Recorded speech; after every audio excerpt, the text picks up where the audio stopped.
So I'm back again with a Midnight Society Deadrop video. Last night, the Midnight Society developer team decided to get together with some famous streamers. They had Jared FPS, they had Bobby Poff, and I believe Pool Shark was with them as well.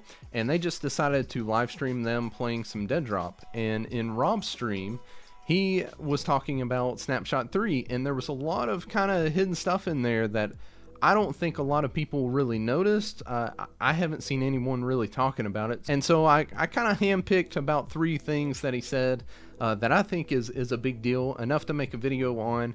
And the first of that is sliding. So it looks like sliding's coming to Snapshot 3, which is exciting. Right now you can't slide, you can crouch, but you can't slide. But we'll listen to what Rob has to say here, and then after that we're going to dive into a couple of different games and see what the sliding is like in those games and see if that makes sense for Deadrop and if it doesn't. Hey Gold Hut, in the internal build, can you slide? Yes. In the current build of the game, you can slide, because right now, internally, we're testing Snapshot 3, which is all about advanced movement states. So there's a lot more things you can do in Snapshot 3 in terms of traversal that you cannot do in the current Snapshot that we're playing publicly right now. Like right now, in Snapshot 3, I could initiate a slide right here and quickly slide down that entire ramp. The speed of your slide is impacted mostly by how great the slant is, the slope that you're going down. If I tried to slide here on this flat surface, I would not go as far as I would on a slanted surface. All right, so we're in Battlefield 2042. We're going to see what the sliding is like just on level ground. Let's move over there. So I'm going to start sliding from that mark. So 4 meters, roughly. 5 meters. I don't think I'm going to get more than that. Yeah, about 5 meters. All right, so let's try to find a slight decline, see what that looks like. This looks like a good spot. I'm going to start my slide. Let's call it there. Over there. Move to the marker. 7 meters. Okay. All right, let's try it again. 8 meters. So 7 to 8, whereas before we were at 5, 4, somewhere in there. All right, so now let's find somewhere that has more of a drastic decline. Looks like this is going to be a really good spot right here. So I'm going to start my slide right here. Let's see what it looks like. Oh, that's far. That is far. 16 meters? No way. All right, let's try this again. Cancel that. Get to that position. 13 meters. Obviously, the incline or decline, whatever you want to call it, there's obviously some influence to how far you can slide in Battlefield. So now we're in Halo Infinite, and I'm playing with controller because that's the only way to play Halo, in my opinion. But we're going to test out the sliding in here. So let's pop it right there. Where are we at? 8.4. It's kind of hard to tell where you're at. 7.2. And again, we're just testing the flat surface right now, so about 8 meters. All right, now we're going to test on this slight little decline here. I'm going to start my slide right at the top. Let's see what it looks like. 11 meters. Oh, okay. All right, let's try it again. 10 meters. Okay, so a couple more meters there. So we found out what kind of sliding we think we expect in Deadrop. Here's what I don't expect. Not that I hate this. I don't. I love Apex's movement. But if you're wanting a game to be as realistic and as grounded as possible, I don't expect you to be able to do that in Deadrop. That's just a guess. So it's pretty exciting to think about what kind of sliding is coming to Deadrop. It sounds like maybe Battlefield 2042, Halo, kind of that same vibe that, you know, you can only go so far on flat level ground, but if you're on any kind of incline, that will determine, you know, how far you go. And I'm sure there's other games, plenty of other games that implement this same kind of system, but sounds like that's what they're going for. So the next thing that Rob talks about is movement with and without equipment. When I think about movement without equipment, I think about sliding or maybe clambering or climbing up a ledge. Right now you can't do that. maybe going up a zip line. Maybe they introduce zip lines in Snapshot 3, and you don't need equipment to go across a zip line or go up a zip line. And when I think about movement with equipment, the first thing that I think about is grappling. So I asked Rob about it. Hey, Joker, will there be grappling? So we're looking at a few different things. Rob, are you excited for the rocket launcher? Just kidding. 2 types of I movement gotcha, states, like natural stuff that you can do with no additional But equipment, Rob's and awfully then quiet, stuff so that now you would actually do I'm kind of questioning myself. with additional equipment. So in terms of grappling, like, yeah, it could be a possibility, but that would be something that would require equipment, most likely. Like, you'd have to find something to do it. So obviously, grappling is something that I'm hoping is coming to Deadrop. Obviously, with it being a vertical extraction shooter, having the height advantage is something that's going to be huge.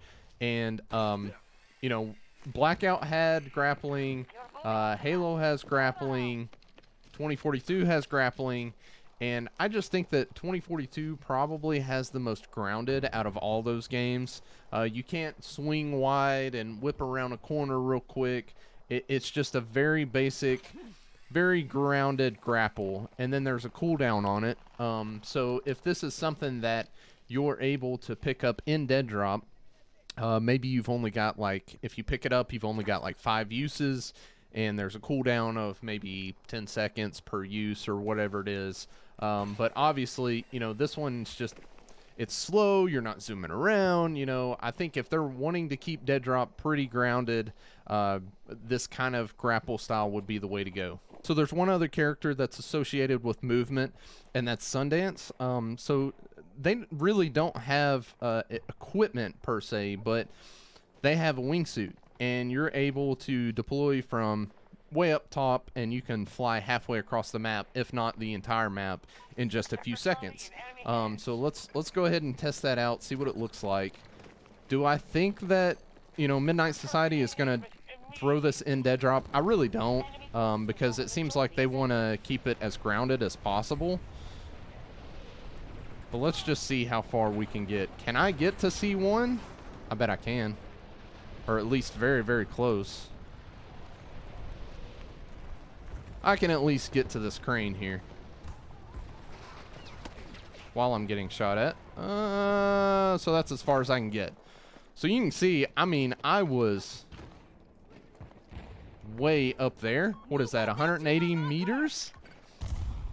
And so could that be something that you pick up in a crate, pick up in a box or whatever in Deadrop? Sure, maybe. Maybe that's a possibility. So in Apex, there's a lot of characters that have different abilities that are associated with movement. The movement in Apex is why so many people are attracted to this game, right?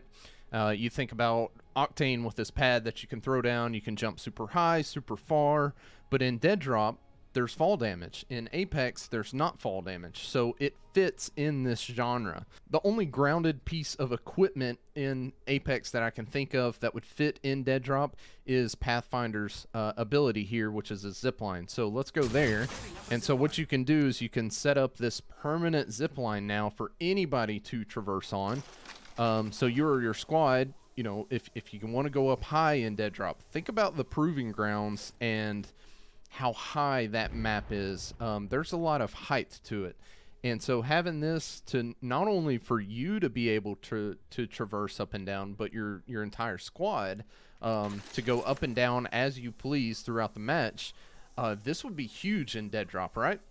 So it's fun to think about different kinds of movement that involves equipment such as grappling or a wingsuit or a zip line that you can possibly have on your body. And I'm sure the Midnight Society team is thinking way beyond what I'm thinking about, but these are just some examples of some modern games that we have right now that I could see that fit inside of the Deadrop world. And the conversation with equipment goes way beyond movement. I believe there's a lot of player expression with equipment. It defines how you want to play, whether you want to be the speedy guy that's all about movement, or you want to be more of a tanky guy, or be the medic of the team, whatever it is.